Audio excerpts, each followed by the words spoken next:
The time 6:15 p.m. This is the Sri Lanka Broadcasting Corporation. Here's the news edited by Lakshman Fonseca and read by Tilani Pires. The Prime Minister pledges another phase of the Central Expressway from Kadawatha to Mirigama will be vested to the public by the year 2024. The Prime Minister says plans are underway to provide uninterrupted power supply throughout the day. The third booster dose slashes coronavirus hospitalizations by 90%, doctors say. Details regarding the utilization of lands by all state departments to be collected. The general public is requested to opt for the divisional secretariat with any land dispute. A housing project for the estate workers. And on international news, the international media say telephone and internet connections with Tonga are unavailable to assess its damage. The Prime Minister Mahinda Rajapaksa pledges another phase of the Central Expressway from Kadawatha to Mirigama and the segment from Putuhara, Galagedara will be vested to the public by the year 2024. The Premier expressed his views during the opening of the second phase of the Central Expressway from Mirigama to Kurunegala, the Athugalpura entrance, last evening. The Premier recollected that the North Central Highway project was initiated during his tenure in 2014. He said it was scheduled to complete the highway from Dambulla to Inderamulla and Kandy to Kurunegala by the year 2018. But it was never met as the good governance regime did not pay its attention to the project.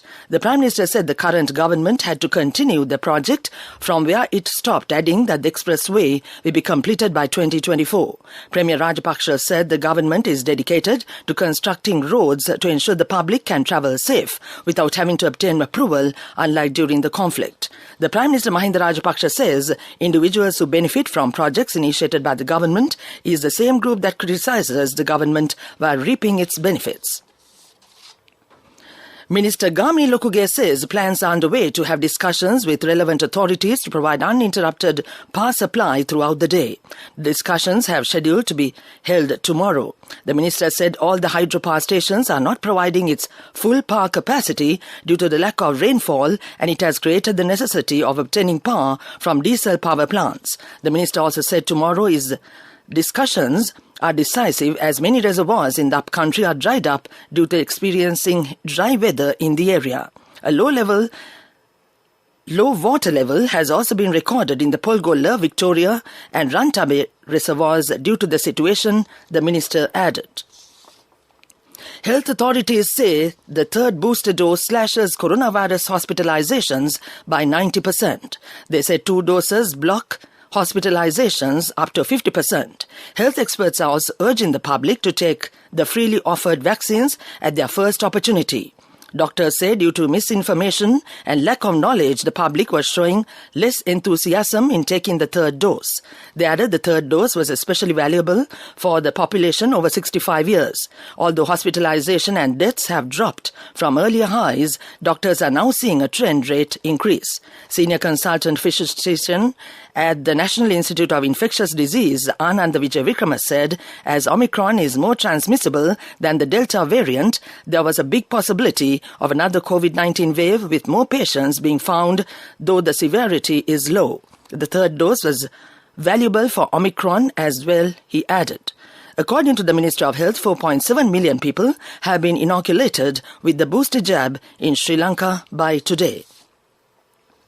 The Ministry of Economic Policies and Plan Implementation has called for details regarding the utilization of lands by all state departments. The ministry plans to ensure the proper management of non-fiscal assets of the government under the move. The ministry issued a circular last week in this regard.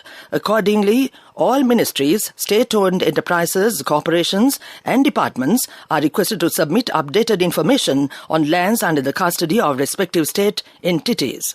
The details should reach the Ministry of Economic Policies and Plan Implementation before 30th of April. This news broadcast comes to you from the Sri Lanka Broadcasting Corporation. The general public is requested to complain any dispute or issue relating to lands to the Divisional Secretariat at the first remedial action.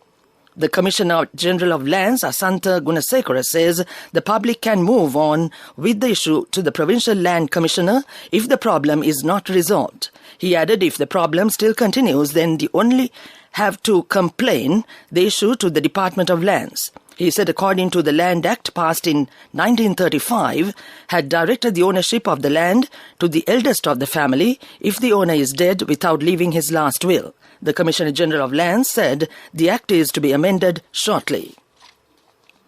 A housing project for the estate workers has now been launched. The project is aided by the Government of India. Keys of 1,000 newly built houses were offered at a function held in Kottagala yesterday. Indian High Commissioner Gopal Bagle and State Minister Jeevan Tondaman and several other distinguished guests participated at the event. The housing project is the third stage of the Indian-funded housing project for the estate workers in Sri Lanka. Under the scheme, 4,000 houses will be constructed in 7 other districts, our correspondent said. That ends local news for now. The main news story is brought to you by Siddhaloka Vedamahatma. And on the main news story, the Power Minister Gami Lukuge says that the power supply could be continued without interruptions until next Tuesday. He said a decision would have to be taken on power cuts if the Ceylon Petroleum Corporation did not provide the required fuel stocks to the Ceylon Electricity Board until 22nd of January. He told the media that there would be no power cuts until Tuesday the 18th as the CPC had provided 3,000 megawatts of fuel to the CEB. The minister also said engineers had assured that the third unit of the Norachole coal power plant would be restored by January 22nd, adding 300 megawatts to the national grid. He also said there was an issue of hydropower generation due to the prevailing drought and added that Irrigation Minister Chamal Rajapaksa had assured last week to provide continuous water supply to the hydropower stations until the prevailing crisis was resolved. That was the main news story. The main news story was brought to you by Siddhaloka Vedamahatma. And on Watch Light this evening, police media spokesman SSP Nihal Thalduwa says 2,461 people died due to road accidents during the year of 2021. He added 2,365 road accidents were reported across the island. The negligence of motorists, excessive speed, lack of attention and violation of road rules are the leading causes for road accidents, SSP Thalduwa pointed out. He also said 53 people died due to road accidents in the last 5 days of 2021.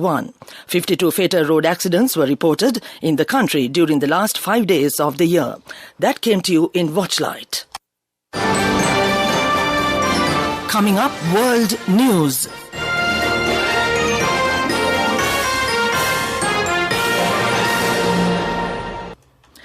World News headlines first. The international media say telephone and internet connections with Tonga are unavailable to assess its damage. Australia court rules the tennis star Novak Djokovic to be deported. Thousands protest against France COVID vaccine pass. The Pacific Rim nations have been trying to assess damage in Tonga. The extent of the damage is yet to be known. New Zealand's Prime Minister Jacinda Ardern cited a damaged undersea cable as one reason for difficulties in communicating with the South Pacific nation. The Pacific Tsunami Warning Center in the U.S. state of Hawaii says tsunamis of up to around 80 centimeters high. The Pacific Tsunami Warning Center in the U.S. state of Hawaii says tsunamis of up to around 80 centimeters high were observed in Tonga. The height of tsunamis reached about 1.4 meters in Vanuatu, about 1.1 meters in the French territory of New Caledonia. International media reports say telephone and internet connections with Tonga remain largely unavailable. Jacinda Ardern also said that communication with Tonga is very limited and it was likely due to the loss of power. She said that tsunami had a significant impact on the coast of Nuku'alofa and that shops along the coast have been fully damaged. Novak Djokovic is said to be deported from Australia after losing a last-ditch court bid to stay in the country. Judges rejected the tennis star's appeal after the government cancelled the unvaccinated player's visa on public health grounds. The decision has ended his hopes of defending his Australian Open title and winning a record 21st Grand Slam. Djokovic said he was extremely disappointed, but respected the ruling made on the eve of his first match. His supporters fell silent outside the courtroom as the decision was announced. Djokovic launched the case after Immigration Minister Alex Hawkes used his ministerial powers to cancel the Serbian player's visa, arguing that his presence in the country risked fanning anti-vaccine sentiments. It was the second time his visa has been revoked after a first cancellation over not following COVID entry rules was overturned by a different judge. Protesters have taken to the streets in cities across France to reject a law that would see the implementation of tighter restrictions on people not vaccinated against COVID-19 as Parliament continues to debate the draft bill. Thousands took part in demonstrations on Saturday with an array of desperate political groups rallying together. In the capital, Paris, where the largest single gathering set off from near the Eiffel Tower, the protest was called by anti-EU presidential candidate Florian Philpott. People in the crowd chanted, "No to the vaccine or freedom for Djokovic," seizing the case of world men's tennis number one Novak Djokovic, who is fighting the Australian government to compete unvaccinated in the Grand Slam Australian Open. Back to the world news headlines. The international media say telephone and internet connections with Tonga unavailable to assess its damage. Australia court rules the tennis star Novak Djokovic to be deported. Thousands protest against France COVID vaccine pass. That ends world news. Development News is brought to you by Let's take all out of the coconut tree and make the island thriving and prosperous. Call our hotline 1928. WhatsApp 070 400 1928. And on development news, the government has decided to allocate 31 billion rupees to restart the home gardening program with the aim of increasing food production. The cabinet approval has been received for the initiative. The Minister of Finance, Basil Rajapaksa, has stated that a home gardening program will be resumed throughout the country in the same manner as it was during the tenure of Prime Minister Mahinda Rajapaksa as President. That came to you in development news. Development News was brought to you by the coconut tree is well grown in almost all the parts of the island. It is an exceptional source of extra income. The shell, the husk and almost all the parts of the coconut tree makes you money, providing you with an excellent extra source of income. It will also help to nourish the economy of the country. You will be guided with all necessary informations regarding the coconut cultivation with the novel cultivation techniques and all other related and upgraded informations by the Coconut Research Institute, Lunavilla. Call our hotline 1928. WhatsApp 070 400 1928. Coming up, sports news. The first ODI between Sri Lanka and Zimbabwe is now being played at Pallekele International Cricket Stadium in Pallekele. Zimbabwe skipper Craig Irvine won the toss and elected to bat. Sri Lanka team is led by Dasun Shanaka and have handed fast bowler Chamika Gunasekara his international debut. Zimbabwe won the toss and elected to bat. Zimbabwe was 241 for 4 wickets, shot while ago. The Zimbabwe tour of Sri Lanka consists of 2 more ODI encounters. The home side has named a 17-member squad for the ODI series. For Zimbabwe, Craig Irvine holds a captainship role. The visitors have named a 15-member squad for the away ODI series. Sri Lanka and Zimbabwe have played 57 games. Sri Lanka had won 44 matches, while Zimbabwe has won 11 games. There were 2 games that ended with no result. While playing in Sri Lanka, both the teams have played 13 ODIs. Sri Lanka bagged victories in 10 games, while Zimbabwe emerged victorious in 3 encounters. That ends sports news. Cash through NSP globally and win wonderful gifts locally. From October 1st, 2021 to December 31st, 2022. Remit a minimum of $100 or an equivalent amount in any foreign currency 3 times through NSB U Trust. Business News, sponsored by National Savings Bank, the safest place for your money. The Health Ministry has given approval to a private company to import a drug required for cancer without registration. The drug known as Tsunami is to be imported from South Korea. Accordingly, a waiver registration has been granted by the National Medicines Regulatory Authority to George Stewart Health Private Limited. NMRA Chairman Dr. Rasitha Wijawantha said that in view of the urgent requirement, the usual process would not be followed and instead the importer should take responsibility for the drug. Dr. Wijawantha said usually they did not encourage the process, but in view of the government requirement, the approval had been granted. That ends Business News. Business News, sponsored by Cash through NSP globally and win wonderful gifts locally. Will you be the lucky winner of the NSP Golden Jubilee?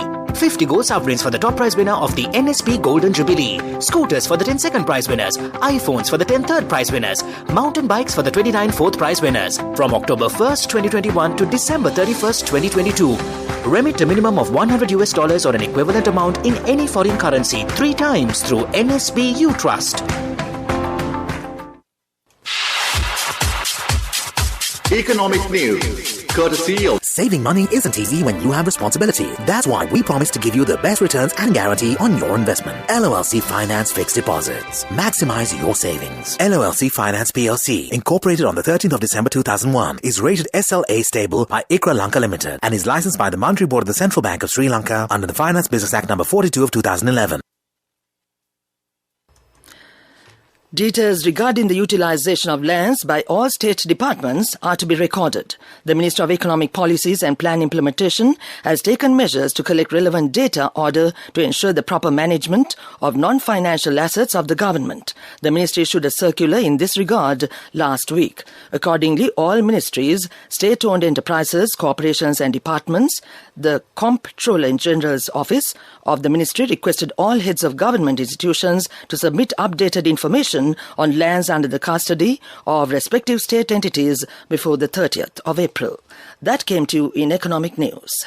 I bought my daughter a laptop for her work by managing my finances. Whatever the expenses may be, I can't afford to miss out on life's special moments like her birthday or our anniversary. So you need to invest to make your family's future flourish. Saving money isn't easy when you have responsibilities. That's why we promise to give you the best returns on your investment. LOLC Finance Fixed Deposits. Maximize your savings. LOLC Finance PLC, incorporated on the 13th of December 2001, is rated SLA stable by ICRA Lanka Limited and is licensed by the Monetary Board of the Central Bank of Sri Lanka under the Finance Business Act No. 42 of 2011.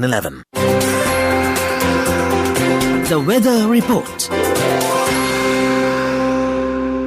Several spells of showers will occur in the northern, north-central, eastern and Uva provinces and in the Matale district. Showers or thunder showers will occur at several places in the western and Sabaragamu provinces and in Galle, Matara, Kandy and Nuwara districts in the evening. Fairly heavy showers above 75 millimeters may occur at some places in Sabaragamu province and in Kalutara, Galle and Matara districts. The sea areas of the coast extending from Mannar to Colombo via Puttalam and from Matara to Pothuil via Hambantota will be fairly rough at times. The other sea areas around the island will be slight to moderate. Several spells of showers will occur in the sea areas of the coast extending from Trincomalee to Hambantota via Batticaloa and Pothuil.